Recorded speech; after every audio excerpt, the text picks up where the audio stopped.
Welcome to the B2B Breakthrough Podcast. I'm your host, Ciara Cristo.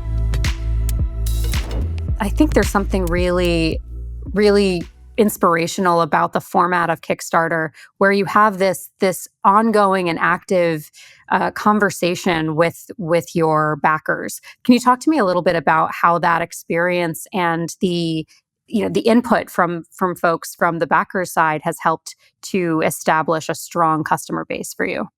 Yeah, it's one of the many things in business that I don't think you fully appreciate or realize in retrospect. To me, having done a much smaller Kickstarter for a little multi-tool I had made in 2016, I was generally familiar with how the platform worked and just the overall concept of you can start a business that is capital intensive. You're going to have to manufacture something, both the tooling as well as the inventory for it. And here's a way to get an amount of money to subsidize that experience to get launched and then hopefully sustain the flywheel when you go live post shipping on Amazon, Home Depot, whatever.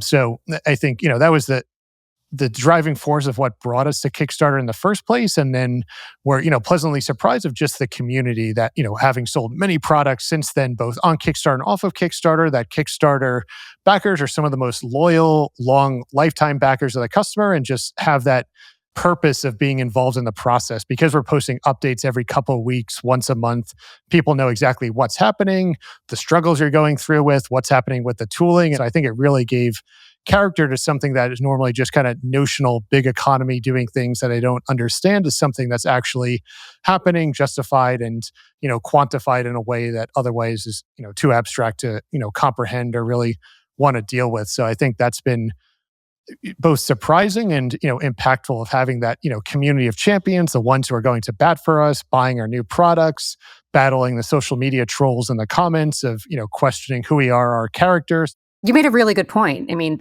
supply chain shortages really feel like this abstract concept. And so once you actually feel that impact, it really helps to have a greater appreciation for the products in your life and the small business owners behind them.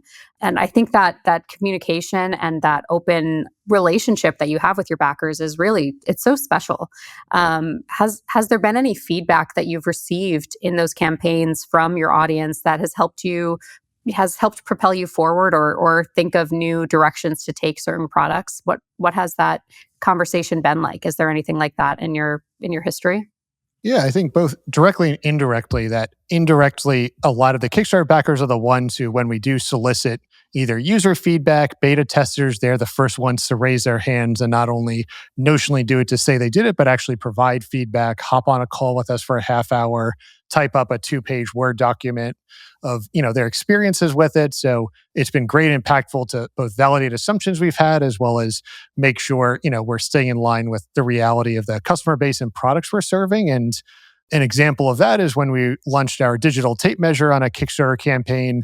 We had English blades, which have inches printed on the tape measure itself, and a metric blade, which has metric units on it. And we presented those both to our campaign backers, and they're like, hey, what about a split blade for all of us in the UK, Canada, Australia, Commonwealth territories that use both units? That's the standard here to have split with it. And we had heard of it before. We're like, no one probably wants that. And then we had literally, I think, I don't know, somewhere like 20 or 30% of the people actually wound up wanting that blade with it. So that was something where the community spoke up. We got their feedback on it and wasn't just, us sitting in our offices launching a product and hoping it works out, of getting that closed loop feedback, and was well in advance enough where it wasn't that impactful for us to have to make that as a separate SKU and provide that to customers with it. So I think that was one of the ones I always remember and recall and use as examples when we brief the team on launching a new one, of how impactful that feedback can be and how that can feed directly into the product development process prior to actually launching it and shipping it to customers.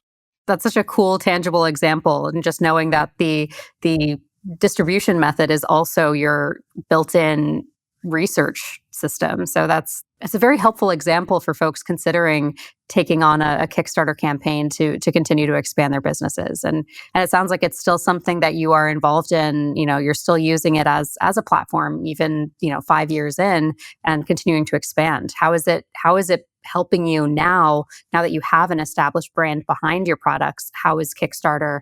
How has that changed for you? How has the process changed?